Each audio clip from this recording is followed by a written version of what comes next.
Good afternoon. Welcome to the 330 Sports Show. Sorry, I'm a few minutes late. It's me behind the scenes, not getting my stuff together. But it is Thursday, December 12th, 2024. Joe, how are you doing? Good. How about yourself? You and I have not done. I'm doing pretty well. You and I haven't done a show in like 3 weeks together. Not because I was unwilling. No, although 2 weeks ago, before the Thanksgiving, I think you like. You had to get out of here for some reason, which did I hurt your feelings a little bit? No, it's okay. Some trauma it's okay. going. No, it's good. It's Okay. good. It's all well and good. It's all well and good. So this is where we get to chill. I know. I love the studio space down here at Youngstown Studio. It's so much fun, and there's so much to talk about that because we haven't done a show in 2 weeks. Last week I was on a Disney cruise, which was amazing. We can talk about that down the road, but obviously there's Ohio State stuff. There's Cleveland Browns stuff. I have so much random news and notes today that we're going to get to. There's college football playoff. Where do you want to start? Your call, man. Like you have so unlimited options. So I'm going to just start because I'm an Ohio State guy, and we all know the outcome with Michigan. The Ohio State, 10-1 going into the Michigan game. Michigan was 6-5. They are the defending national champions, but we know they lost a whole lot of players on their roster. They lost most of their coaching staff. They come into Columbus and they are 20-point underdogs to Ohio State. I think Ohio State was like number 3 in the country or something like that at the time. And Ohio State just lays an egg. It was 10-10 at halftime. Ohio State doesn't score the rest of the game. Michigan wins 13-10. And, of course, just because I'm mad doesn't mean I stop caring. The Buckeyes really pissed me off, and it wasn't the players. And as well as BJ does in the back, that I've been a Ryan Day defender from day one. I think Ryan Day is an excellent coach. However, I'm starting to get in the mindset of, is he the guy to lead the Buckeyes long term? Because if he can't get over the mental block that is Michigan, you're just not the right coach for Ohio State. Ohio State usually has 3 goals every year, and they're in this order: 1, to beat Michigan; 2, to compete for a Big Ten championship; and 3, to compete then for a national championship. And usually that goal all starts with beating Michigan. Now, in the former 4-team playoff, it solely relied on beating Michigan. Now that there's 12 teams that make it, you can lose and get in. This is a perfect year. But Ohio State has put itself in a tough spot now. If they would have beaten Michigan, I think at worst they would have been the 5 seed in the playoff, because you beat Michigan, you go in, you're 11-1, you play Oregon, and whether you win or lose that game, you're going to be the Big Ten rep. So Oregon, if they lose, they'd be number 5. If they won, they'd be number 1, and vice versa with Ohio State. Ohio State now drops to the 8th seed. So they have put themselves in a position, in like a little bit of a David Goliath position. If they want to win the national championship, they are most likely going to have to beat Tennessee at home, an SEC team that's pretty good. They would have to go and then play the number 1 team in the country, Oregon, in the Rose Bowl and beat them. Then most likely they would have to probably go play Texas in Dallas and go beat them in the Cotton Bowl. And then most likely they would have to go and beat Georgia in Atlanta to win the national championship. So they have set themselves up with a very daunting path. Now, I know you and BJ talked about this. I was not around for this, but and I heard some of the segment, but I didn't hear the whole thing. Now, I might ask you to like refresh a little bit of what you guys talked about, but Ohio State to me is sort of now at a fork in the road. So Ohio State can go in one of 2 directions. One, you can keep Ryan Day. Ohio State is going to be a great program. regardless of if Ryan Day's the head coach or you fire him, you bring somebody else in. Now, I don't know if the outcome of now the new Ohio State athletic director has come out and said, I'm confident Ryan Day is our head coach next year. Now, that's all well and good to say, but if they lose on Saturday, December 21st against Tennessee at home, and they've lost then to Michigan and Tennessee, I don't know how you could bring Ryan Day back. So I don't know if he's got to go win a national title, win 2 games in the college football playoff, what it might be. So my question to you, and you can whatever. What does Ryan Day have to do to save his job? All right, so I'm sitting in front of Ryan Day. I'm the director of athletics, and I say, listen, you have a talent-studded team. Yes, and it plays as an anemic offense and an anemic defense. You have 4 games to show us that you can bring this team to life. Sure, or else we've got to find somebody who can do that. It's not a lack of talent, and it's not a lack of coaching. It's the connection between those two that he's definitely missing, and he's got to go. So you're out. If these last games that he plays, he's able to bring this team to life, that saves them. So they're in a one and done situation now. So it's win or go home. So there's your interview right there. Okay. So yeah, your interview is your performance on the field. Exactly. Okay. So now let me push back and say, let's say he beats Tennessee at home and loses a close game to Oregon. Is he still around? It really is not a win-loss thing by this point. Whether or not you can put those playmakers in positions to be able to show what they've got, because that's your responsibility to your players. Yeah. If you've got talent like that and you abuse the shit out of it and look like a mediocre team with all of that talent, you're not the right coach. I actually thought he coached a hell of a game at Oregon this year. Now, I agree with that. And they ended up coming up short in that game.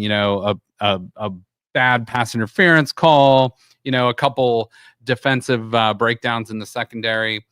Otherwise, they probably win that game. But the Michigan game, they were strictly outcoached, especially on offense versus Michigan's defense.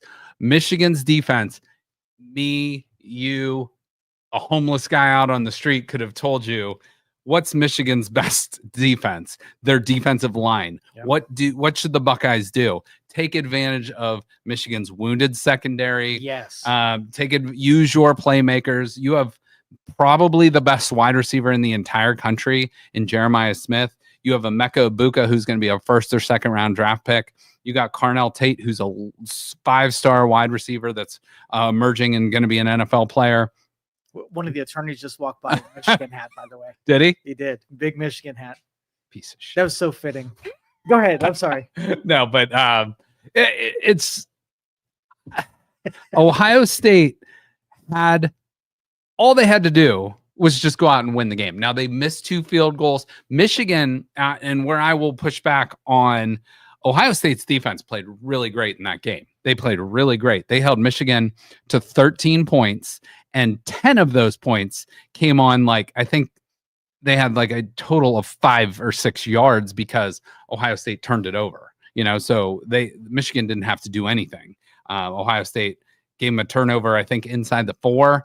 And then Michigan kicked a long field goal for 10 of their points. And then, their other 3 points were right at the end of the game. So Ohio State's defense did enough to win that game. Ohio State's offense, however, they scored 10 points in the first half, which if you scored 10 points in the first half, 10 points in the second half, I can live with that. 20-10 victory or 20-13 victory, whatever. But you didn't do enough to win. For Ohio State not to score in the second half is an absolute embarrassment, and it's an indictment on the coaching staff.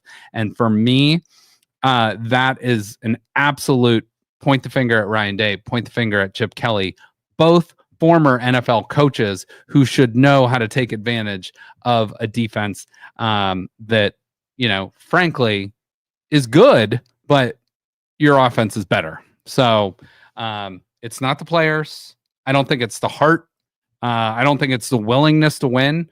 I think it's a mental edge, and I think it's a little bit of scheme. And it's sometimes I feel like Ohio State just puts the ball out there and says, we're the more talented team. We're just going to win. And other teams out scheme them. Now it's like you're paying these coaches millions of dollars. You have some of the best talent. Now, why can these teams that aren't necessarily as talented as you compete? Because they're scheming it up. They're playing the game, and Ohio State just is getting out coached in some of these big games, frankly. Yeah. So, well, they play like a spoiled team that's used to winning, where they try less hard to outmaneuver the opponent, and it's a more mental game than it is what's talent on the field. So it's not personal against Ryan Day. I think the coaching and talent on the field has everything that they need to be able to win. There's not a missing element, but it's just being able to take advantage of what you have. And I think they're just mentally lazy about that. Yeah. And so for me, there's only two outcomes that can come out of this game, and it's great or it's going to be piss poor. So they could come out and like they did in 2022. They lost to Michigan. They go out and they played Georgia, and they played with their hair on fire. They played against a Georgia team that ended up winning the national title. I think they won the national championship game by like 60 points. Ohio State had the lead versus them by 14 in the fourth quarter, and Georgia ended up coming back and winning that game. Ohio State missed a field goal to win the game at the end of the game, but Ohio State did everything it could to win that game. And Marvin Harrison Jr. got knocked out, and a few other things happened that went Georgia's way. It didn't go Ohio State's way. But if Ryan Day and Ohio State played that game against what was an absolute juggernaut of a Georgia team, they could beat any team on the field. This team is not as good as that team, I think, because CJ Stroud is not your quarterback.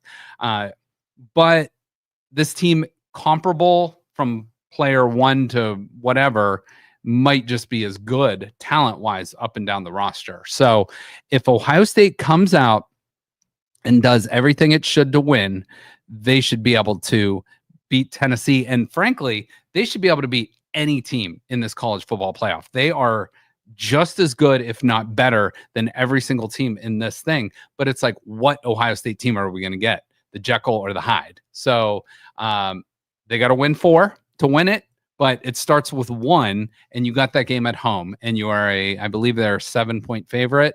So I don't know. It's like, is Ryan Day going to just let it fly, or is he going to say, or is he in this pressure cooker knowing, hey, I could get fired, I could lose my job? I don't know. I don't know what the answer is. He doesn't feel like he's going to be the emotional coach that he needs to be to really inspire those players and to get everybody on the same page. I will be satisfied if we get a rematch with Oregon and we take that game. Okay. Whether or not we get national championship, I don't care. If we get that game again, my season's over. I honestly think if Ohio State beats Tennessee, I saw like FanDuel already has a line out. If Ohio State and Oregon hypothetically play, and it's either going to be Oregon and Ohio State or Oregon and Tennessee, Ohio State would be a 1.5-point underdog right now. That's pretty good. Heck I mean, it's a coin. That's a coin flip. Great game. It would be a great game in the Rose Bowl. Best setting in college football. So I hope we get that game, but you have to take care of business against Tennessee for sure. And this is an SEC team, a Southern team coming up north. I don't know what the weather's going to be like, but it's going to be cold, and it's not going to be pretty, but it's a night game in the shoe versus an SEC team. You got to take care of business. So Ryan Day, the Buckeyes have it all in front of them.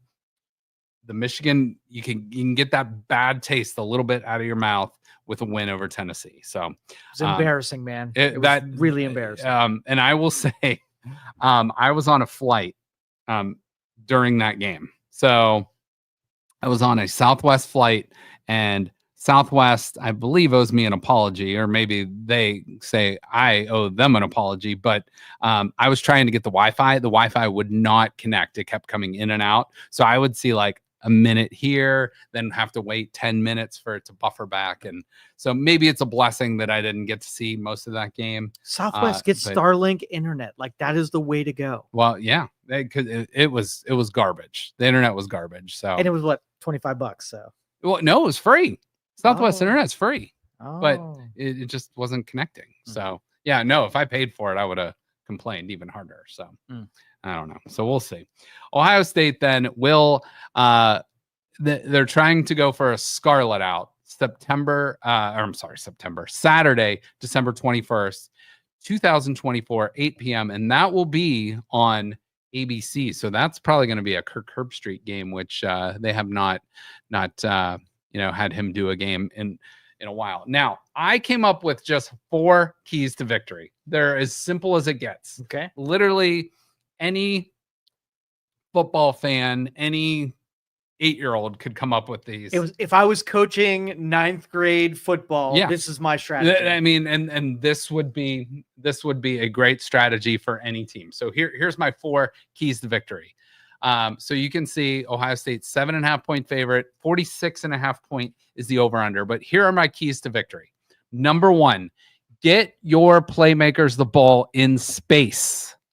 You have Jeremiah Smith, Emeka Egbuka, Travion Henderson, Quinshon Judkins, Carnell Tate. The list goes on and on. Get them the ball in space. Spread out Tennessee. Throw the ball. And I say you throw the ball to run the ball. So then you set up the run by throwing, in my opinion. That's number 1. Number 2, don't turn the ball over. If Ohio State does not turn the ball over, they would win every single game this season. No problem. Or at least win the turnover margin. So, if you give up 1 turnover, you better get 2, or at least you better be even at the end of the day. But if Ohio State is even in the turnover margin, they will not lose this game. Number 3, force the Volunteers to go on long drives. Just limit their big plays. Ohio State's defense has done that for the most part this year. I trust in Jim Knowles. I really think he's done a good job. And then number 4, this one's more for the coaches, but it goes right back to that first emphasis I put on. Don't F it up for the coaches. Jim Knowles, the defensive coordinator, will be ready. Will Ryan Day and Chip Kelly give their offensive weapons a chance to succeed? We don't need 10 runs straight up the middle. Tennessee's defensive line is their strength of their team. They are a very good defensive line team, but they are more of a defensive line like Penn State. They have pretty good edge rushers, and they have a pretty solid defensive tackle group, but they are not the juggernaut top 5 picks at defensive tackle like Michigan has. So their strength is their defensive edges. They do have a really good cornerback as well, but Tennessee is a little bit like Michigan in the sense that they have a better offense, but their defense isn't quite as good. But Ohio State can beat this team, and those are my 4 keys to victory. Do you see any issues with those 4 points? No, JV football coach Joe is in, and this is what I'm telling my players. Yeah. Right? All right, you got 2 seconds in the pocket. I want you to dump off to your tight ends and do really short zone drops, right? Yeah. And eat them up, and then set up the run. Yeah. That's it. Easy. And they have a guy. They have a guy on the defensive end. Let me see what is. I have his name here. He is. His name is James Pierce. He's number 27. He's a very good player. He's probably going to be a top 6 or 7 pick in the NFL draft. However, he is not this Miles. He's a very good player, but he's. That's where you said tight ends over the middle or running back screens out of Chip Kelly and Ryan Day have forgot way more football than most of us will ever know. However, will they use that knowledge and put their players in the best chance to JV succeed? Joe here is giving them advice. That's a great name for a podcast, JV Joe. JV Joe. I like that. That's good. And both of them would be rolling their eyes to take advice from the guy who's just looking from the outside in. But you could have given Ohio State the game plan to beat Michigan 2 weeks ago. Throw the ball to your best weapons. Don't let Michigan was playing without their top cornerback, who's going to be a top 10 pick in the NFL draft. Don't let Michigan's defensive line wreak havoc on you. So you shouldn't run up the middle 9 times in a row? No, that's probably not a great strategy. Not a great strategy. A team with one of the best defensive lines. So in run the country. against their weaknesses, not their strengths. Exactly. And Michigan, we knew, was not a great team. However, we knew their defensive line, all of them are going to play in the NFL. Like 2 of them are probably going to be first-round draft picks. One of them will be a top 5 pick. But it's like, don't run right up at their middle at their strength. Throw the ball, get the ball to your weapons, and go from there. Jeremiah Smith, if he stays healthy, will be a top 5 pick in the NFL draft in 2 years from now. Get him the ball. Emeka Egbuka, going to be a first-round, at worst, second-round pick. Get him the ball. Carnell Tate, going to be a top 3 NFL draft pick, in top 3 round draft pick. Get him the ball. Travion Henderson, Quinshon Judkins, they're going to be NFL running backs. Get them the ball in space. Don't run right up the middle. Get your athletes in space, whether it's zone blocking, whether it's screens on the outside, whether it's, stretching the field vertically. I don't know what it is, but I can tell you, just don't do I that. can give you the basics, and then you drop the plays from there. So I don't know. I don't know what it is. So, all right. A lighter note. Ohio State will go with all scarlet uniforms, which is kind of cool. They've worn these before, but I did see this. And hypothetically, if a dog wore pants, would they wear them, on their front legs and their back legs, or would they just wear them around their waist? Back legs. Just their back legs. Okay. Look what we got here. Wait. I think I missed it. Two Michigan fans razzed you. Okay. And put it in your face. Can I say something about the Ohio State-Michigan rivalry real quick before we move on from that? Because Michigan earned that victory. Ohio State blew that game, but Michigan earned that victory. I will say Michigan earned the victory in 2023. They earned the victory in 2024. I will even give them the victory in 2021 because Ohio State are really bad defense. 2022 is the game that still irks me because I think Michigan had a lot of Ohio State signs. I think that game was stolen from Ohio State. 2022. Now, what I will say about the rivalry is hate is a strong word. Like I don't hate people. I don't. There's a lot. You don't have it in you. There's a lot. There's a lot of people I don't like. I will say that. There's a lot of people I don't like. I've seen people wear T-shirts. The more people I meet, the less people I like, kind of thing. I can be on board with that. Hate is a very strong word, though. I don't hate Michigan fans.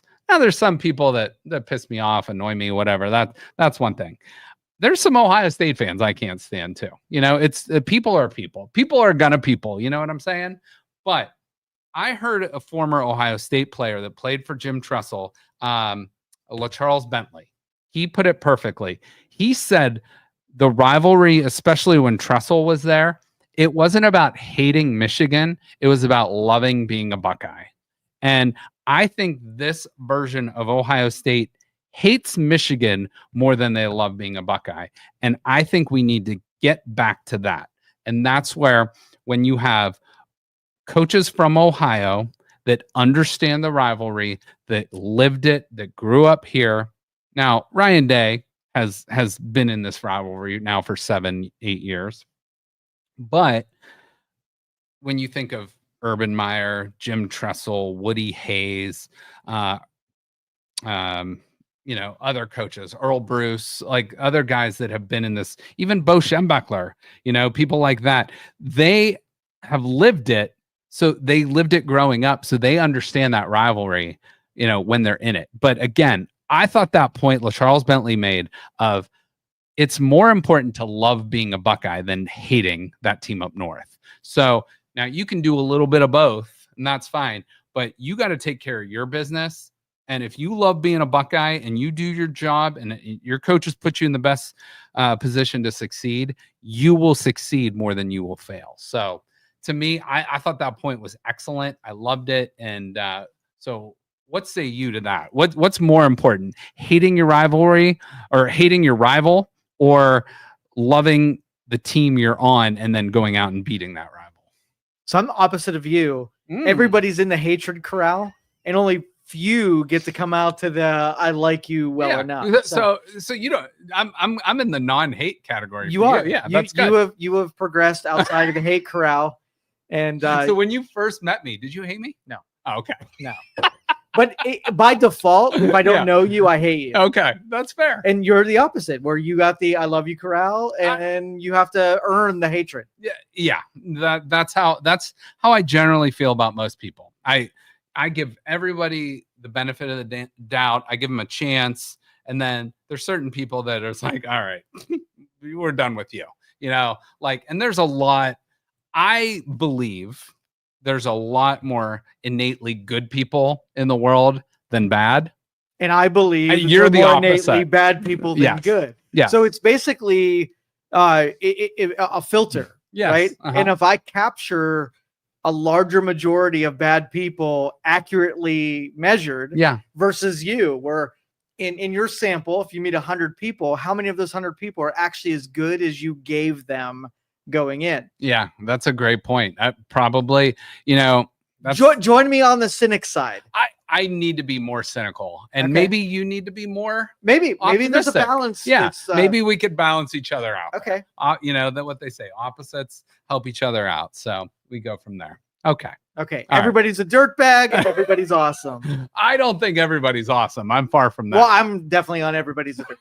Okay. All right. It's a safe play. Fair enough. It's a safe play. That's good. I like it. All right. Yeah. Point, counterpoint, pro, con. Okay. Speaking of that, we're going to look real quick at what the 12-team playoff is right now. So here's how it came out. The number 1 seed, the Oregon Ducks. They're the only undefeated team left in college football. Number 2, and they are the Big Ten champions. Georgia Bulldogs came out, and they are the number 2 seed representing the SEC. The number 3 seed is the Boise State Broncos from the Mountain West Conference. Do you remember when Boise State and Youngstown State used to play in national championship games? Yeah. How cool was that back then? I don't remember what year it was, but it was like mid to late 90s. Boise State had a guy playing corner with one arm in the national championship game against YSU. That program went to $100,000 games to $1 million games, like overnight. And they, you know, Boise State's had its nice run. They beat Oklahoma in that awesome Fiesta Bowl game. They had a great run in the early 2000s. Then they had a little bit of a dip, but they are back. Ashton Genty, the great running back for them. They are the number 3 seed. Number 4 seed. I don't even recognize those logos. Like something weird's happening in collegiate sports. Well, it's NIL, it's a transfer portal, it's a lot of things. I'm going to do the Landry. I'm going to call them whatever I feel they are. I'm going to say the MW Cubes versus the Blue Stallions, right? And the MW Cubes is the conference they're representing, the Mountain West. Okay. All right, and then I'm going to go with the 12s versus the Tridents. Okay. So the Big 12 conference representative is Arizona State, who was 5-2 coming off a loss to Cincinnati, was not even ranked in the top 25. And now they reel off 5 wins in a row. They are the number 4 seed in the playoff as the Big 12 I love champs. This format. I really do. I love it, but it needs a little bit of change. And I'm going to show you the change I'm going to suggest in a minute. So top 4 seeds, Big Ten conference champs, Oregon. Number 2, Georgia Bulldogs out of SEC. Number 3, Mountain West champs, Boise State. And number 4, Arizona State representing the Big 12. The ACC champion, Clemson Tigers, are the number 12 seed. Now, SMU also got in. They are the 11 seed. So here's what the first round will look like. Number 5, Texas will host Clemson. Number 6, Penn State will host SMU. Number 7, Notre Dame will host in-state opponent Indiana, which is kind of cool. Love it. And number 8, Ohio State will host the Tennessee Volunteers. And I think that is the elite matchup everyone's looking for. You got the Big Ten Conference, you got the SEC Conference, the 2 juggernauts. You got 2 big brands in Tennessee and Ohio State. In Columbus, like a Southern team coming north. That doesn't happen very often. The last time I heard an SEC team played in Columbus was 1988 LSU. So it's been a few years, you can say, since. So the winner of Tennessee, Ohio State will play Oregon. The winner of Texas, Clemson will play the Tridents, for sure. the Arizona State Sun Devils. The winner of SMU at Penn State will play Boise State. The Blue Stallions. The Blue Stallions. The winner of Notre Dame and Indiana will play the Georgia Bulldogs. The Sad Dogs. The Sad Dogs. So that is what the playoff format looks like. There's no reseeding. It just moves on to the next round. And it's pretty exciting. It really is. It's going to be cool. But here's a couple points I have to make. The way these teams are seeded are not these teams' rankings. They are not the way the teams are ranked. So here's my suggestion. And if you're watching, keep your eyes on the screen and watch how this changes slightly. So the number 1 seed would still be the Oregon Ducks. The number 2 seed would still be the Georgia Bulldogs. However, Texas would then be the number 3 seed. They would get a bye. Penn State would be number 4. I still think Ohio State should be ranked over Penn State, but we're just going to leave it as this for now. Penn State would be the number 4 seed. So those teams, hypothetically, if they were ranked by their actual rankings, would be the top 4 seeds and have byes. Then you would have Notre Dame hosting Clemson. You would have Ohio State hosting Arizona State. You would have Tennessee hosting SMU. You would have Indiana hosting Boise State. That's a pretty exciting first round for me. I actually like those matchups better than the matchups we have now, but it is what it is. So here's how I would change college football format. I would keep it the same, where you get 5 auto bids. So the Big Ten, the SEC, the Big 12, and the ACC get auto bids. And then whatever the non-Power 4 conference champ, the highest ranked, gets an automatic bid. However, I don't feel that they should get an automatic first round bye. I think you should get in, but you should be ranked. You should be seeded based on your ranking, because that's what you earn throughout the regular season. And that's what the committee feels like you should be. But these rules we put in place are how they've, kind of locked themselves into certain things. So what do you think it should be? Do you think the top 4 conference champs should get byes, or do you think just the number 1, 2, 3, and 4 team in the country should get byes? As long as they do a really good bid about balancing out the schedules so they're equally as tough. And then that works completely. But if you got somebody that skates in with a weak ass schedule, that's not fair to someone who played 3 Big Ten competitors and you beat nobody. Right. So Alabama was putting it out there, because Alabama, you will see, is not in the playoff. And a lot of people were pretty happy about that, because Alabama has, been the big boy in town for many, many years. But Nick Saban, so they are basically the first team out. It's Alabama, South Carolina, Ole Miss, 3 SEC teams that were kind of complaining, hey, why did Indiana get in? They're 11-1, but they didn't play anybody. And the only team they got blown out by Ohio State. So, well, it's like, if you look at Alabama's schedule, they played like Western Kentucky. They played Mercer, who's, in YSU's conference.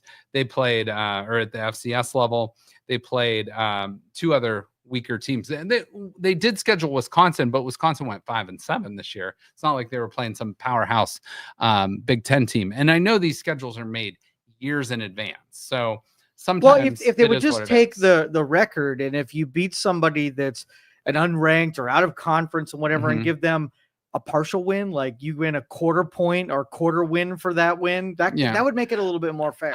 It's just so hard to quantify, because if you look at Indiana's schedule, it doesn't look like they have a tough schedule, but they did play the 2 teams that played for the national championship last year, Washington and Michigan. So if they played them last year, those wins technically mean more than they do this year. But it's like, year to year, you don't necessarily know what a team's going to be. It's just, it's kind of luck of the draw in a sense. And sometimes you get a good draw, sometimes you don't. But I think 11-1 over 9-3 is going to get you in 9 times out of 10. You know what I mean? So college, half the teams are going to be competitive teams, and then half of them are going to be the Wisconsins or people who kind of drop out of competitiveness. And so like, it's tough to do that from the beginning of the season, but as they get into this part of the season, they can make adjustments to it so that they give us a playoffs that's good to watch. You know what I mean? Right. Well, and two, it's like there's 12 teams now. It's like if you want to be in, you can't lose more than 2 games. If you know, what if you did what basketball does and just put everybody back in the mix and it's single elimination and that's it? I think that ruins the regular season for me. Like these games still mean a lot, because based on seeding and home games and like conference championship stuff, like I get it. I think there's more ways to fix this. Maybe eventually you get rid of the big, the conference championship game. I don't necessarily think that's necessary in this thing. Maybe make every team in the big conferences, like the SEC only plays 8 SEC opponents. They play 4 non-conference games. The Big Ten plays 9 conference opponents. So it's like, make it the same across the board. You have to like all the big 4 conferences, Big 12, SEC, ACC, Big Ten, they all have to play the same number of opponents. Now, are you saying this as an Ohio State fan? Like, I'm saying this as a college football let's just say fan. you do it as basketball. Let's pretend like we go into that world where we're going to do that. You get some Cinderella teams that end up doing something that they weren't. Basketball is very different from football in the sense of Cinderella. Like, an upset can happen, sure, any given time, but in basketball, the 3-point line is the great equalizer. Like a team can just get hot and fire away and go on a big run. Whereas in college football, generally the most talented team is going to win 9 times out of 10. Then that's an argument for. Then let it play out, and then the best team wins the national championship. You don't have a team that could have won, like Alabama, sitting on the sidelines, not even able to compete. Well, don't lose to Vanderbilt. don't lose to a terrible Oklahoma team by 21 points at the second to last game of the season. So yeah, that's Alabama had their chance and they blew it. So they lost to Oklahoma, who I think finished 5-7. And Oklahoma is a great name brand. They're a blue blood, but they suck this year. They were bad. And it's like, don't lose by 21 to Oklahoma, a bad Oklahoma team. And, then you're in the playoff probably over SMU or over Indiana. So, I don't feel bad. I don't think anybody should feel bad for teams 11 or 12 or 13 or 14. It's like, if you get in, cool. If you don't, cool. It's like, but if you're not in the top 10, you didn't win your conference, whatever, no tears. No, I don't feel bad for you. You didn't deserve it. You didn't get in. And, at best they would have been a 12 seed, and maybe they take their shot. But it's like, if you go 9-3, that's not good enough. That's just not good enough. Yeah, so. And in football, can you imagine go 8 rounds to get it down to the final? No, and that's another thing too. It's like you can't have it. It would get so diluted, but you would also extend these guys' seasons and like maybe even shorten some guys' careers by playing all these extra games too. It's just not. And in a fanciful world, that'd be exciting to watch from the fans' perspective. Now, the only other thing, like I personally love the 12 team, and I hope it stays that way. I have a feeling it's going to go to 14 or 16 at some point, but it should never, ever, ever, ever, ever go beyond 16 teams, because then it's like, I think it will, though. Yeah, I think it better not. I think it will. It better not. Now, if they go to 16, they have to drop the conference championship games, because it's like 16. There were enough pissed off teams this time around that they're going to expand it. I don't care. It's like if you're not a top 12 team in the country, you don't deserve to be in the playoffs. So you're telling me like I'm trying to think of the AFC, who the 12th best team in the AFC would be right now. Would that be like I don't know, maybe like the Tennessee Titans? The Tennessee Titans deserve to be in the playoffs at hell no. Hell no. So it is what it is. It is what it is. But really quick, I had talked about Ohio State. Here is Ohio State's records in the regular season since 2014. This is the second time they have lost 2 games in a regular season since 2014. The last time they lost two games in the regular season was 2017, and they were still Big Ten Big Ten champs that year. Now, this is the lowest they've been ranked heading into the postseason since 2000. Since I actually think since like 2011. So number 8. Most teams would kill to be the top 8 team in the country. This is a disappointing regular season for Ohio State. And, you lose to your rival and you lose by 1 point to the number 1 team in the country, but that's still not good enough. Ohio State has a higher standard and we need to get back there. Yeah, I wouldn't mind so much if you just lost to the Ducks, but the Wolverines, that just cannot happen.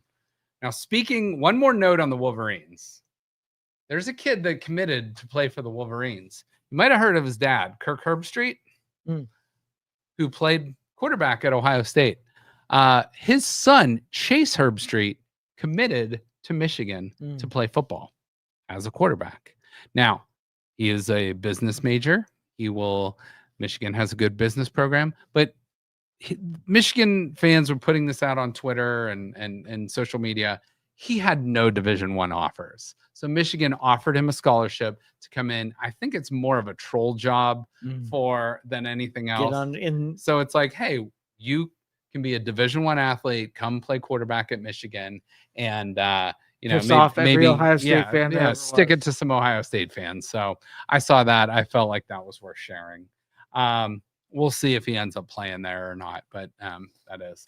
This weekend, the Heisman Trophy will be announced. Here are the Heisman Trophy finalists.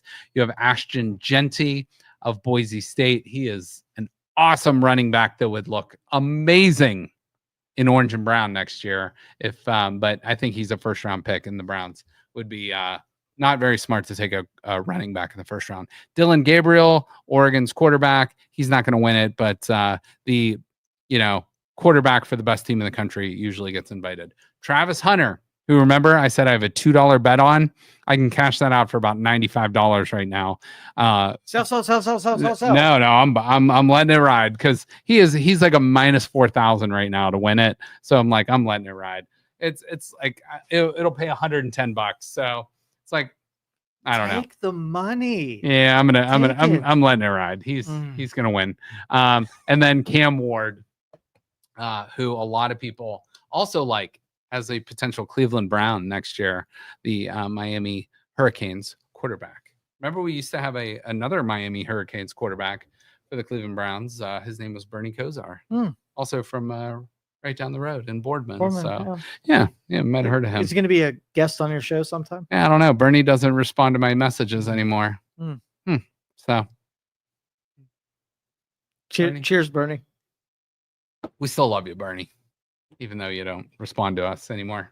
So. I blame his agent, not him. No, it's not Bernie. It's his publicist. Oh, I'm sorry, publicist. I even deleted his publicist number because he hasn't gotten back to me. So, yeah. See, all right, moving on. The corral of hatred. So I'm going to add that to my burning Browns offseason questions. Okay. Will Bernie be on the 330 Sports Show on Youngstown Studio in some point in 2025? No hope. None. Zero. No, zero. Unless your sister intervenes. And my sister. He loves Shelly. He loves my sister. But if she doesn't intervene, zero. I'll have Shelly text him and see if she can book him for the show. We'll see. I'll drink some of the Bernie coffee and wear Bernie hoodie. Tell him I'm a big fan of the coffee. I've actually never had it, but I'm sure it's great. We'll brew it. I'm willing to buy a subscription if he comes on the show. So me too. Yeah. Okay. All right. Burning off-season Browns questions. One, yes. Will Bernie be on the show? Joe says no. I say probably not, but maybe. We'll see. But some other questions. Will Kevin Stefanski still be the Browns coach next year? Yes. You think yes? Yeah. I think yes too. Will Andrew Berry be the general manager next year? Yes. I think yes as well. Will Deshaun Watson be a Cleveland Brown next year? No. I think that we are in agreement all across the board. Let me ask you this. On December 12th at 4:19 p.m., who will be the Browns starting quarterback next year, week 1? Jameis Winston. I agree. Who will be the backup? Oh, will it be a rookie? Will it be Dorian Thompson-Robinson or somebody else? I think DTR is going to get us some trade capital, and we're going to get a rookie in there. I think the Browns will draft a quarterback for sure. I don't know if that'll be a first rounder, second rounder, late round guy, but the Browns are definitely drafting a quarterback this draft for sure. And they have a lot to answer in the offseason because right now this team is 3-10. They have been kind of fun to watch. They beat the Steelers on that Thursday night in that snow game. That was awesome. The Denver game was so back and forth. Denver's been a good team this year, FL way, but they've been a really good team this year, ahead of expectations, and that's a team the Browns maybe can look to. The Denver Broncos have a good defense. They have started a rookie quarterback, or a rookie quarterback the whole year, and they're competing for a playoff spot. And we'll see. But the Browns in that game, Jameis Winston threw for like 500 yards in that game. He also threw 2 pick sixes. So he threw 6 touchdowns in that game. Just 2 happened to be for the other team. But Jerry Jeudy, he has unlocked Jerry Jeudy. Jerry Judy's like the number 5 receiving yardage leader in the entire NFL this year. So they have really found something in Jerry Jeudy, who they got. And I like that. Even when Flacco came, he started utilizing different receivers than that other guy was using, and different game. Yeah. And so next year you go in, you got Jerry Jeudy. You hopefully have something with Cedric Tillman, who has been injured. You still got your guy, David Njoku. And then, maybe you plug and play a couple other receivers here and there. Maybe you draft a guy and you figure something out. But the Browns have Elijah Moore's been unlocked a little bit too with Jameis Winston. So I think they have found a decent receiving core. They haven't been able to run the ball. Jack Conklin has actually looked pretty good. Jed Wills, God, I hate that guy. I know I said hate. I don't like Jed he's Wells. in the hatred crowd. You're allowed to put him there. F him. He sucks. Just get off my team. And I actually think, because the Browns put Greg Newsome on the IR, I think he's played his last game as Cleveland Brown. But the Browns right now have the 5th overall pick in the NFL draft if the season ended today. So top 5 pick. If they like a quarterback, probably have to take one, because hopefully you're not picking that high for many, many years. But if they're not sold on a guy, you got to take the best player available, whether that's an offensive tackle, whether that's Travis Hunter, whoever that might be. You just have to take the best player available. So I don't know. We'll get to that. We'll start talking draft maybe in February. We got time for that. But the Browns right now are 3-10. They play the world champion Kansas City Chiefs. Taylor Swift will probably be in Cleveland this weekend. You got the division rival Bengals, where you go to Cincinnati, you host the Miami Dolphins, and then your last game of the season at Baltimore. Browns are 3-10. What will their record be to finish the season? 3-14. I'm going to say 4-13. I think they win one of those games. I don't know which one it is. I would probably lean Cincinnati or Miami, but if Baltimore has nothing to play for at that point, who knows? They probably will. I'm gonna say the Browns are only like 4-point underdogs against Kansas City, which is a weird number. They'll play a good game. Yeah, but it depends on the strategy, where you use the rest of the season as a preseason game and try different stuff out, and then you don't have great hope for winning the rest of the season. And it would be a disadvantage if you're hypothetically a Browns player playing your butt off. You're on a 3-10 football team. It's kind of been a struggle. It's not been very fun. No one likes losing. And then you're like, okay, after the game, after practice, you go home, you open up your Instagram, and you see this picture. And this is your teammate, one of the captains. And that's a nice bottle of wine, by the way, Justin. I don't know if you've ever heard of Justin Wine, but great name, by the way, but that's a great bottle of wine. But you see one of your teammates who looks like he's enjoying a beautiful view having a nice what kind of pasta is that? That looks like rigatoni or something. I think it's a douchebag pasta. with some nice cucumber water and some nice wine. But you see that. And you are in Berea, Ohio, working your ass off. You're in the trainer's room, you're lifting, you're going through films, you're doing all this stuff, and you see a guy that was made a captain at the beginning of the season. Now, I'm not saying Deshaun Watson can't go enjoy a nice meal. He's probably rehabbing and doing some other stuff. But like you see him post that, well, you're working your ass off and struggling on a 3-10 football team. What's your thoughts about that as his teammate? Dude's getting a bigger payday than me, working less hard than me, and it looks like he's enjoying himself more than he absolutely should be for as dismal as this team is doing.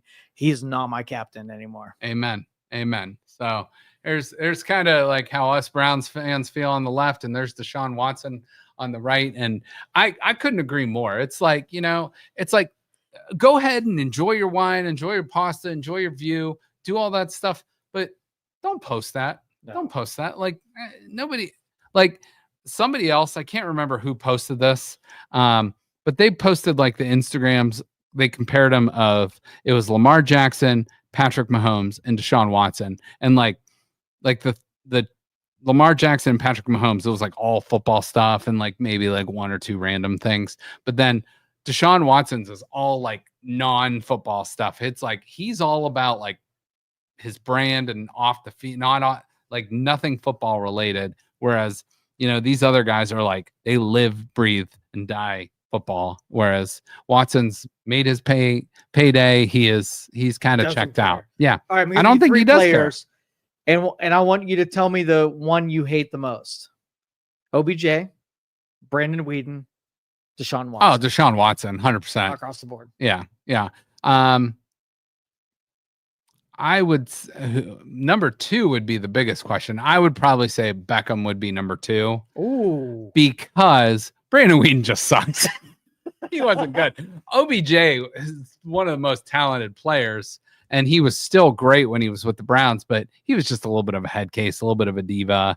He was. We've taken on those before, though. Yeah, and sometimes they panned out, and sometimes they didn't. Yeah, no, I agree. He did not pan out. No, he did not pan out. He did not. So, yeah. So I would say just strictly from a talent perspective, OBJ was the better talented player. So I was more disappointed in him and would put him in the dislike category more so, because I think that Browns team with him and Baker and Jarvis Landry and Nick Chubb at the top of his game, and Njoku was still there. The defense was emerging.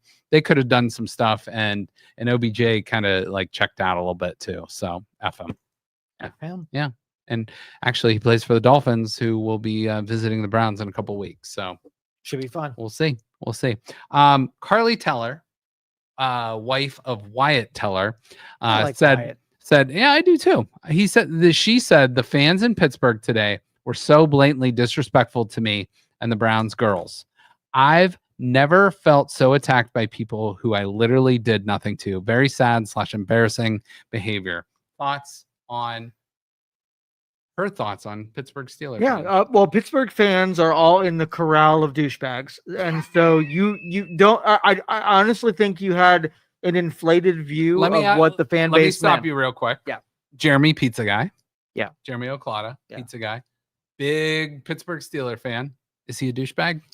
So there are some people who buy into the winning team and they jump on the bandwagon. He's just one of those. He just likes to attach his cart to the winner. Okay. I don't think he has any loyalty there. Okay. I will go in the same thing as I said with Michigan fans earlier. I don't hate Michigan fans. I don't hate Pittsburgh fans. There's some that I don't like, and there are some that I probably do hate, but I don't hate them as a whole.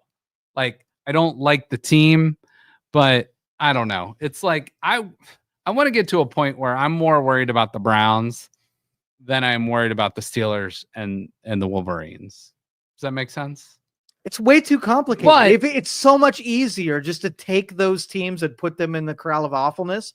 I mean, you have the Raiders and you have the Charlotte Hornets, and any team that wins and their whole fan base. Wait, you're lumping the Charlotte Hornets and the Raiders and I'm a 90s kid. Okay. So Charlotte was did you a have thing. the starter jacket? I did not have a Charlotte starter jacket. So like those Dallas Cowboys fans, like they just loved a winner, and you can't begrudge. You mean somebody. the Dallas Cowboy, New York Yankee, Yes. Los Angeles Lakers, Yes. Alabama Crimson Tide? Yes.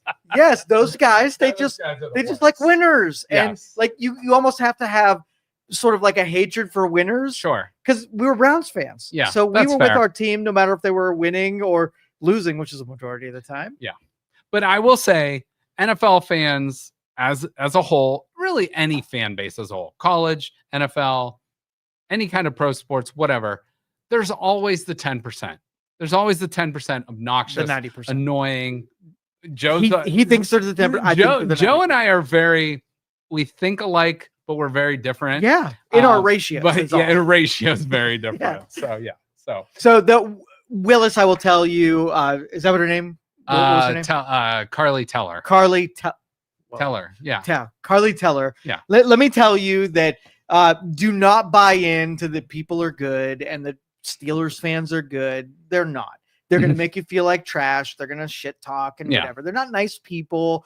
Treat them like the enemies that they are. Yeah. And that's fair. That's fair. Who is the worst fan base in the AFC North? And I'm going to include the Browns in this. Browns, Steelers, Bengals, Ravens. Ravens, 100%. Ravens. Yes. I sat like my seat at the stadium every freaking week. And the Ravens fans that were in our section were abhorrent. They were the worst people on the planet. Really? Yep. All right. So I'm going to exclude Browns fans and I'm just going to rank the three.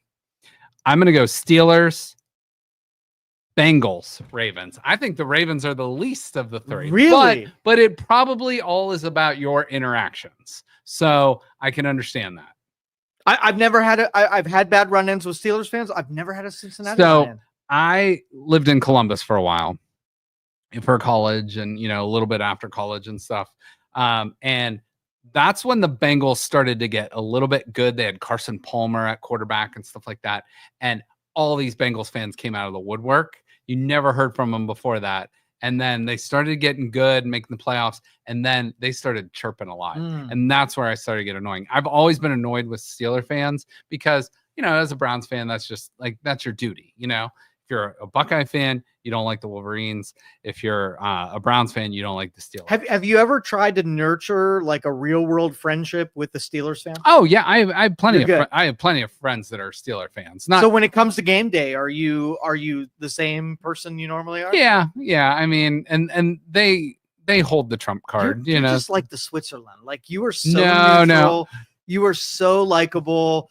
Like man, I want to be like you someday. You'd be one of the first people to say that. Well, all right. Let's switch, and maybe BJ can clip that, and we'll tweet it at Carly Teller later. But don't trust the Steelers fan no matter what. They're bad people. No, agreed. Her husband can probably throw them further than me and you 100%. Or her can. So stay in a section of the stadium. Yeah, like a suite maybe. Well, you would think free of Steelers fans. You would think the Browns' wives and family would have pretty good seats at games. You don't want to be sitting amongst the normal ticket goer. Yeah, it is what it is. So, Steelers fans. Okay, let's pick our NFL games this week. Well, can I do one more Browns thing? Please. What the fuck is up with Dustin Hopkins? What the fuck? Okay, so I've been saying that too. I almost even forgot him as like a foregone conclusion. So I think he counts against the cap like $4.8 million next year or something because the Browns extended him. Like at this point, whatever. Let him play out the rest of the season. But dude, he's really good. What is up with him? I don't know if it's the yips or whatever it is, but he's actually, if you think about it, he's actually helping the Browns in the sense of like getting them a better draft pick next year. Games. So like just continue it for the rest of the season and you better freaking figure it out before next year or the Browns have to bring in a new kicker. So I've never seen anything like this to go from. He went from great last year. Now 60 yards, I had confidence in him. 30 yards, I have no confidence in him. Like overnight. He's been terrible this year. Yeah. Terrible. Like he's missed extra points. He's missed, He's missed chip shot field goals. Has he done any media and said anything about what's going on? He has. I couldn't tell you verbatim what he said. So he didn't say anything like my calf strained or something believable. I heard just Kevin Stefanski say he's our kicker. We're sticking with him.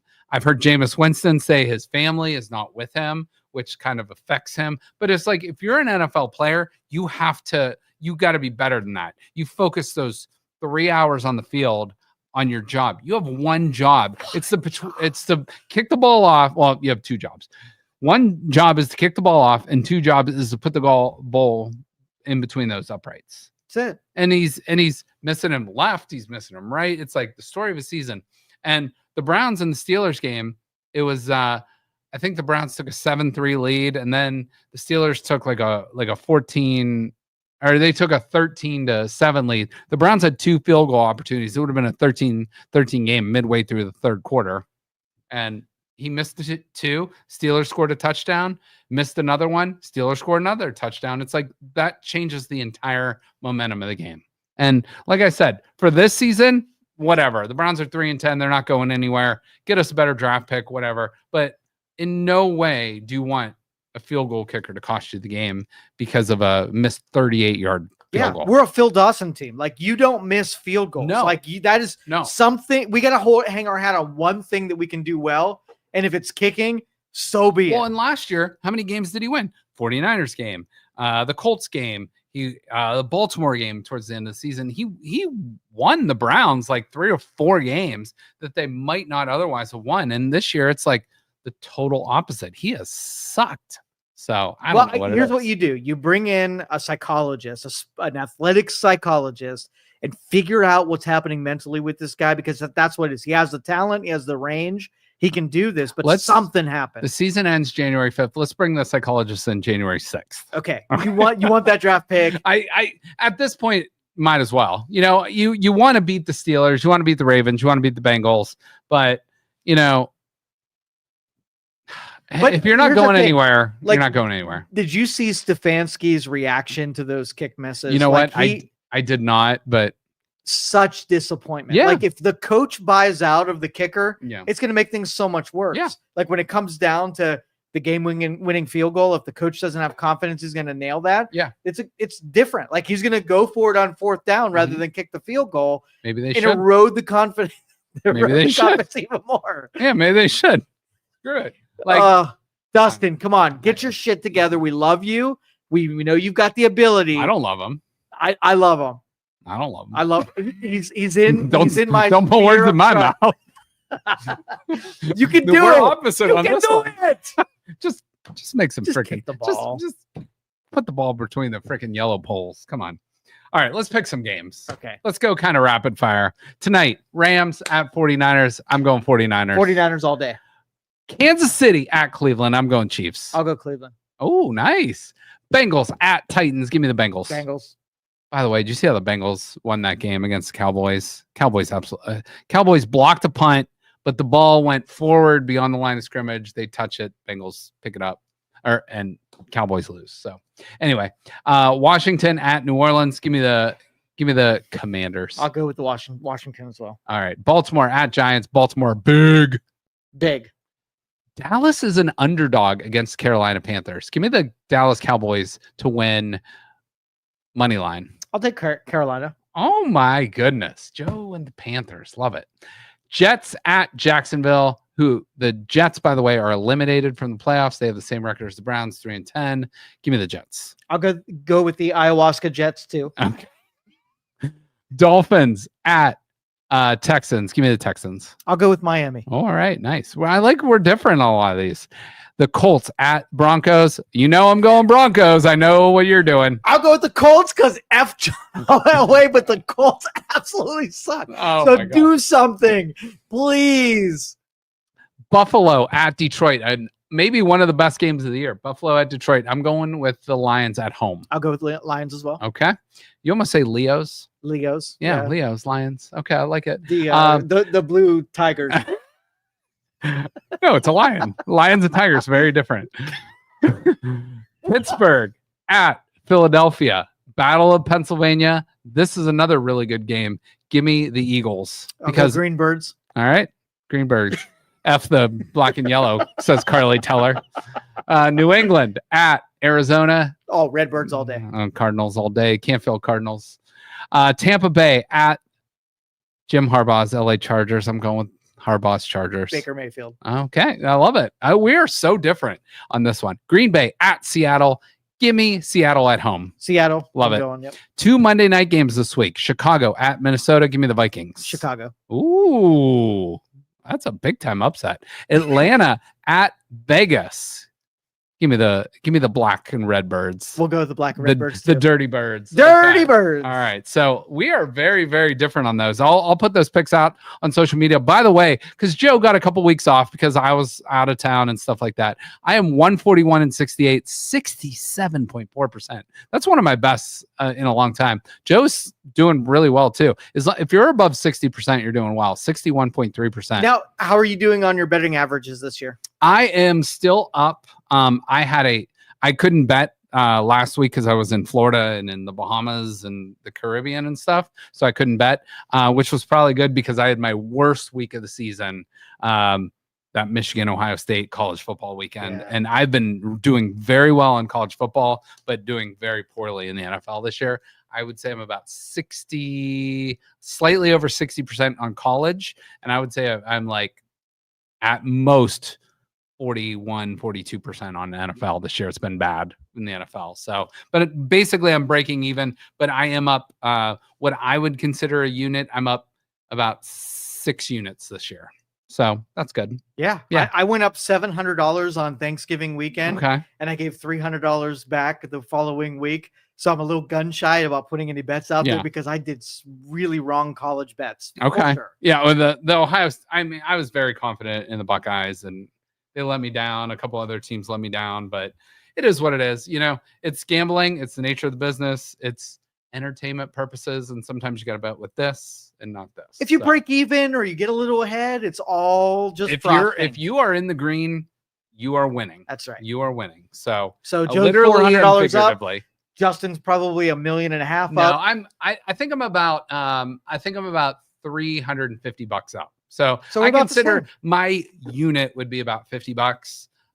So yeah, I'm about six to 7 units up. And I have my future on Travis Hunter. So that $2 bet is going to pay 110 this weekend. So I'm going to make proportional bets till we get to the end of the year. Yeah. And I'm cashing out and I'm done. Yeah. I don't care about playoffs. That's generally, I'll bet a little bit here and there in the playoffs, but not a ton. So, all right, let's go rapid fire real quick to wrap it up. Cavs 21-4, number 1 offensive team in the NBA, number 8 defensive team. They're number 1 in 3-point percentage, number 2 in net rating. They get back into action. They also get Max Strus back on Friday this week. Andres Jimenez, great defensive player, platinum Gold Glove winner for the Cleveland Guardians, was traded away to the Toronto Blue Jays. In that return, they get Spencer Horwitz, who they in turn trade to the Pittsburgh Pirates. The Guardians pick up a couple really good prospects and a starting pitcher for next year in Ortiz, which I think that trade in the long run is going to be good for the Cleveland Guardians. Now, Joe, I got to ask you about this. Yes, sir. This is going to be like, give me your 1 minute thing on this. So after the Ohio State-Michigan game, Michigan, of course, tries to plant the flag again. Stupid. 1, you can't plant a flag in turf. But 2, Ohio State don't freaking lose the game and they don't plant the flag on the field. But one Ohio State lawmaker who I have heard is actually a Michigan fan, put in there because there was like police had to get involved. There was pepper spray and all that stuff involved. There was a lot of fights after the game. Don't lose the game. But if they do, you know, if you try to plant the flag on someone's own field, there could be repercussions. But I know a lawmaker is trying to make this a felony if you try to attempt to plant a flag. I think that is stupid. I think it makes Ohio State look weak. And I say, you know what? If they want to plant the flag, 1, first of all, just beat them. 2, if they try to do it, hey, they got to deal with the consequences. That might be a fight. That might be some penalties. That might be a fine. That might be some of your guys getting suspended next game, whatever. But for legal action to get involved, that's absolutely stupid, weak, garbage. What say you? I'm telling you, like, professional athletes need to be professionals, and these aren't professionals. These are college kids, right? But they need to be interviewing to be professionals. Yeah. So they need to be putting on their best face. So I can see why they're trying to dissuade people from doing stuff like this. Make it a capital offense. Like you do it. Guillotine? Freaking guillotine. Firing squad. Like, why just a felony? I mean, but no, they have to dissuade. They have to make it not happen. But take control of your stadiums and make it so that nobody's rushing the field and taking down the goalposts. Well, these aren't fans, though. These are players. I know. Get them off the field. Okay. Maybe they can't handle the go onto the field and meet each other. And I did hear both coaches say, Michigan's, we got to handle that better, and we got to handle that better on both sides. But it's like there's a lot of emotion in this, whether you win or whether you lose.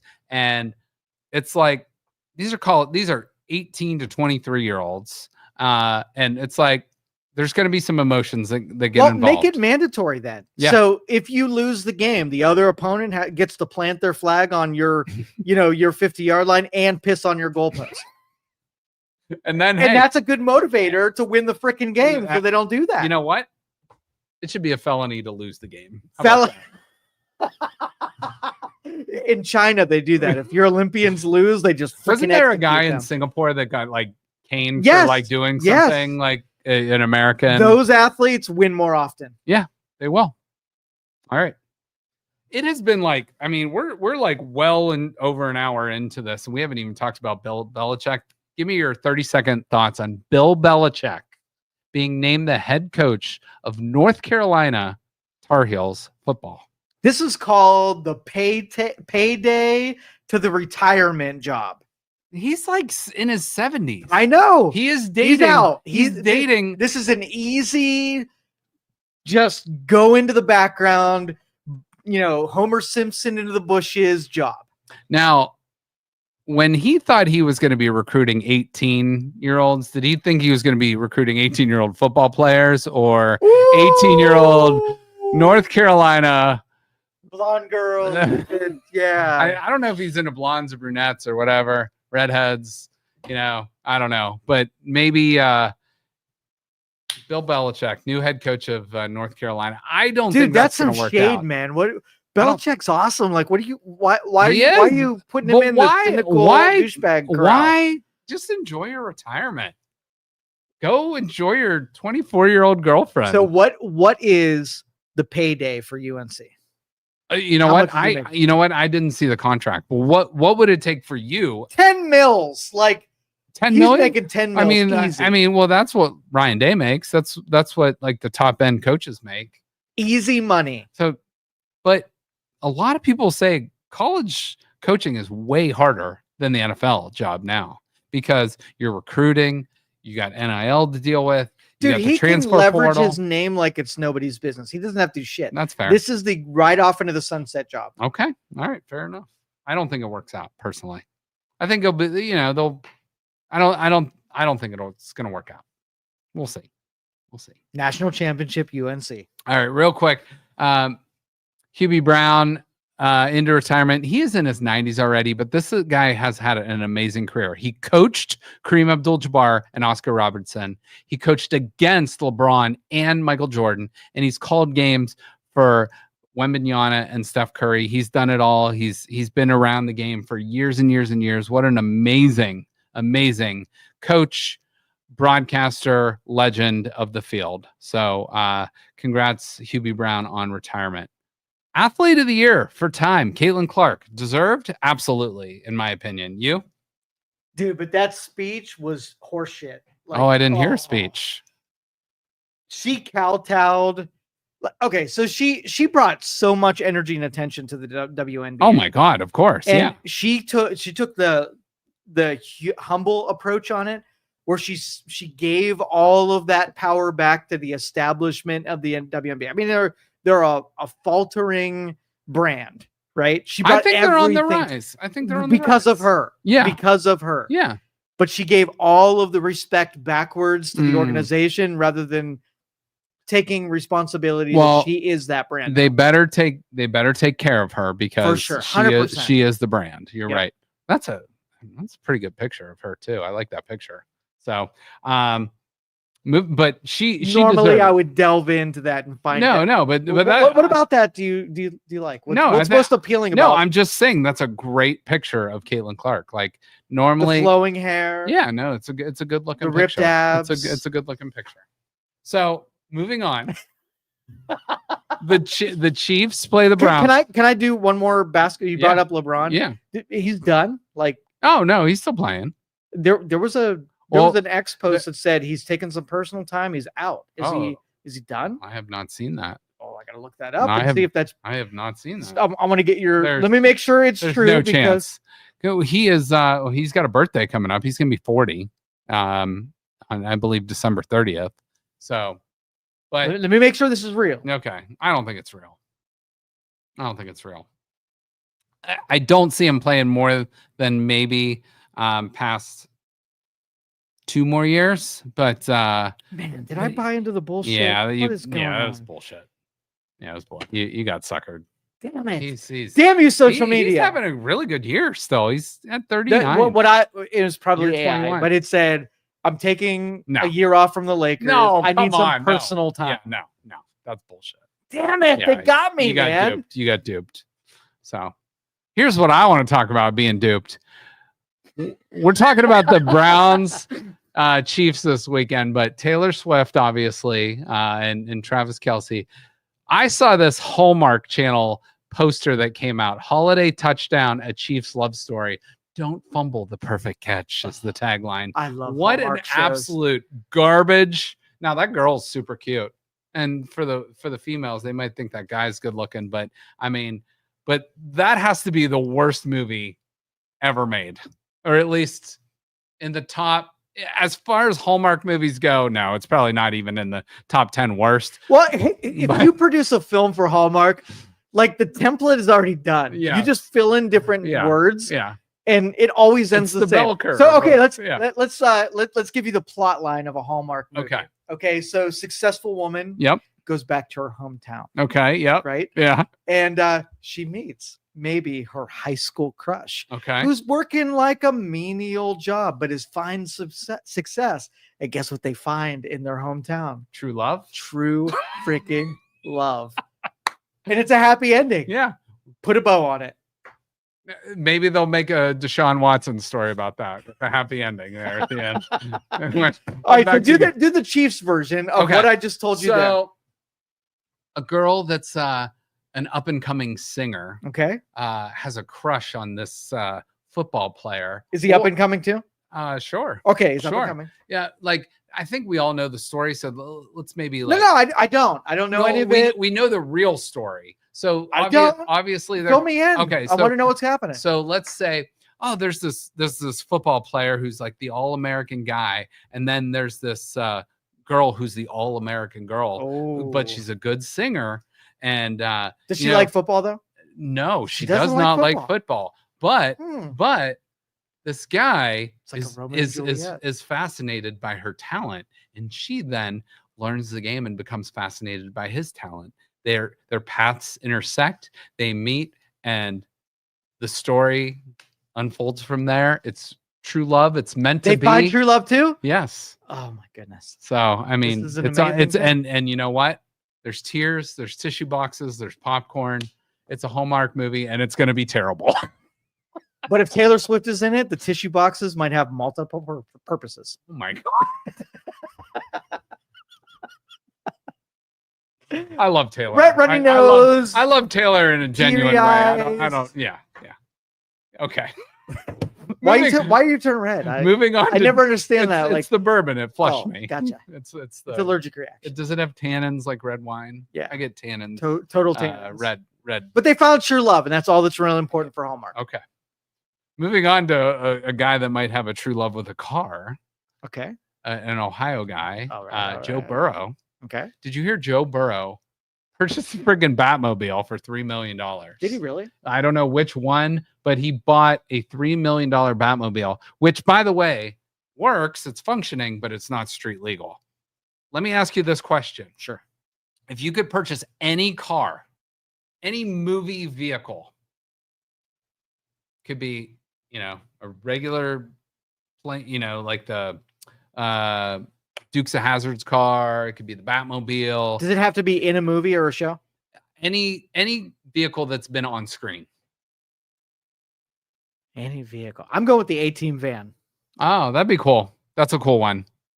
I thought you might go Back to the Future. That was second guess. Okay. The DeLorean. I thought you might go with that. This only disappointment is I don't necessarily think the flux capacitor works in the prop version. I don't think it does either. So it's not worth having a DeLorean that can't go back in time. Okay, that's fair. But at least the ATM vehicle, I can assemble my own squad of villain chasers, and we can actually. I think the Batmobile is pretty damn cool. That's that would be towards the top of my list. The Ghostbusters little thing would be on the sweet. list. I would have to look more into that, but those would be a couple towards the top of my list. I like the A-Team van too. That was a show I never saw, but I know what it is. So that's pretty cool. Do you know Jay-Z used to have 99 problems? I know that. He's got 100 now. Oh boy. Yeah. Oh boy. If you don't know, now you know. And it's not good. It's not good. Nobody's feeling sorry for Jay-Z or P. Diddy or any of those douches. No. Let's fire through the rest of these randoms. You're a guy that knows his allotment in cryptocurrency. Yes. The Hawk Tua girl launched a meme coin. Everybody lost their money. No. People want her thrown in jail. Your thoughts? Give me a 30-second breakdown on. They're called Bitcoins, and everybody brings up a cryptocurrency that they drill a bunch of money into, and they pump and dump it till it gets to a point. Somebody makes a lot of money, and everybody else loses all their money. Welcome, Hawk Tua, to the world of fraud. So, does anyone make money in that situation? No. Well, no. Does she make any money? The dumpers do. Okay. Right, and when it gets pumped, she uses her image to pump up the value of it, and the people who see that this is a shit coin sell off, make their money, and everybody holds the bag. So her fans lost money, investors made money. Okay. So she is an asshole. Be careful who you invest with and what you invest in. If they're good at investing money, put your money with them. If they're good at sucking dick, don't invest your money. Isn't that what the best advice I've heard all year? Financial planning 101. So BJ's gonna cut that. That's gonna be a great YouTube short right there. All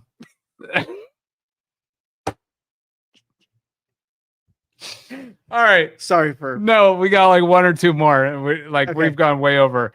The alleged assassin of United Healthcare CEO Brian Thompson only took his mask off one time in New York City to flirt with a female employee at the hostel he was staying at. So they eventually found this guy at a McDonald's, in Pennsylvania somewhere, on an absolute manhunt. What's your thoughts on this story? Give me a 30-second thought on this story. First of all, do you know why he killed? I haven't heard all the details. So I really like a vigilante story. Yeah, the guy that just goes out and writes some kind hero. of for sure. Yeah, for sure.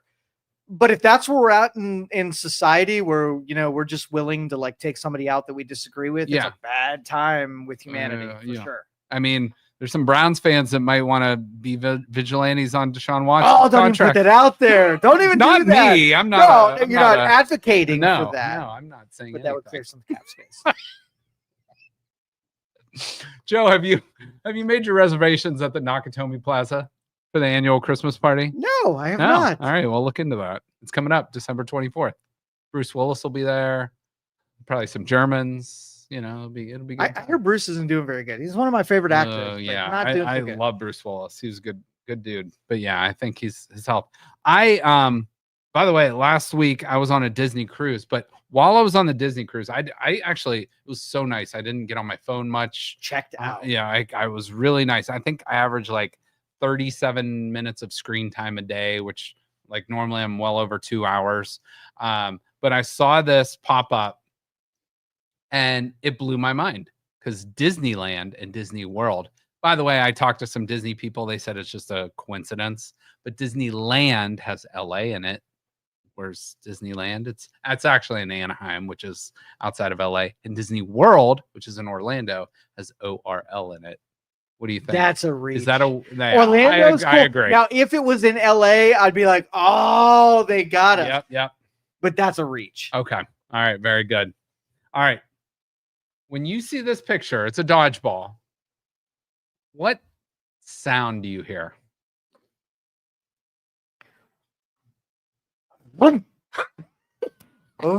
Is that it flying by your head? Yes. Okay. Can you spell it? No. DHUUUUUMP. Okay. I hear doink. Doink. Doink. Okay, that's it hitting you. Yeah. See, I never got hit. I was fast. No, I heard it hitting my hands. Oh, nice. Yeah. So okay. Yeah, but I can hear it. I might not be able to articulate the sound that it makes, but I can hear it. Okay. All right. Very good. Couple quick questions. Yeah. We're going to end in 1 minute because we've gone way long. But Kevin McAllister's dad, I'm going to be doing a breakdown of Home Alone 2. We've done a previous breakdown of Home Alone pretty soon. Kevin McAllister's dad. So we know in the first movie, he pays to go to Paris, first class, all these tickets, all these people. Then the second movie, he's flying them all down. He owns a several $1 million house in the Chicago suburbs. What does he do for a living? Did they ever allude to what he does in the films ever? I don't believe so. All right, so he's definitely a hawk to a coin holder. he made his before. He was the dumper. Okay. Now, in an alternate universe, have you ever seen The Sopranos? Yes. So he, in the first couple seasons, was in The Sopranos, and he was one of like Tony Soprano's guys. And so a lot of people, and they said in an alternate world, he's working for the mafia. Yeah, so that's understandable. That's a possibility. Maybe they'll close that storyline gap, and maybe in Home Alone 7 that they'll tell us what he did for a living. I actually will say Home Alone 2, in my opinion, better than the original. Do you have a favorite Christmas movie? Elf. Like that's so good. Probably, yeah, I would say A Christmas Story I watch because it plays on repeat for 24 hours. But Elf is probably the one I would watch on purpose. Hot take. I'm not a big fan of A Christmas Story. I like it, but it's I wouldn't be in my top 10. But it's okay. I don't know. I have a solid list, I think, but Home Alone 2, I would actually rank over Home Alone 1. Elf would be up there. There's a movie called Santa Claus the Movie. It kind of came out in like 1987-ish. Dudley Moore's in it. John Lithgow's in it. It's actually a great kind of hidden gem. That would be probably my number one Christmas movie. But there's a bunch out there, Rudolph, Frosty, all that stuff. Is Home Alone 2 the New York one? Yes. Okay. Yeah. Right. And it's a very similar plot line. It's just taking place. Same plot line? But that will be next week. As opposed to the Home Alone 3 and Home Alone 4 that would have nothing to do with Marvin, Gary, or whatever. Well, we can't say the word anymore, but Norm Macdonald back on Saturday Night Live when he did Weekend Update, he said if they made Home Alone 3 with Macaulay Culkin, they would have to make him special. I can't use what word. What word can't you use anymore? I forgot. Forgot the freaking word. But next week I'll be doing a breakdown of Home Alone. And Piers Morgan, by the way, has denied vigilantly that he was not the pigeon lady in Home Alone 2. And by the way, our newly elected president makes a cameo in that movie. If you have forgotten that part, but yeah, that's it for the week. We covered a lot of stuff and we went super fast on a lot of those. Next time we'll go a little bit more. When you say hot takes, you mean it. Oh, I love it. Sometimes that's the best. Get them off the cuff, quick thoughts, initial. No retort from me. I just want to hear your thoughts on some of that stuff too. So dig into the mind that is Joe. Exactly. So for Joe, I'm Justin. BJ doing his work in the back. Great stuff down here at Youngstown Studio. Make sure to follow both of us, 330 Sports Show on Youngstown Studio. And everybody enjoy their day, enjoy your weekend, and we will talk very, very soon. Thank you for listening to this show on Youngstown Studio. This is original Youngstown content. Feel free to share our videos and tell your friends about us. Don't forget to subscribe to our YouTube channel and follow us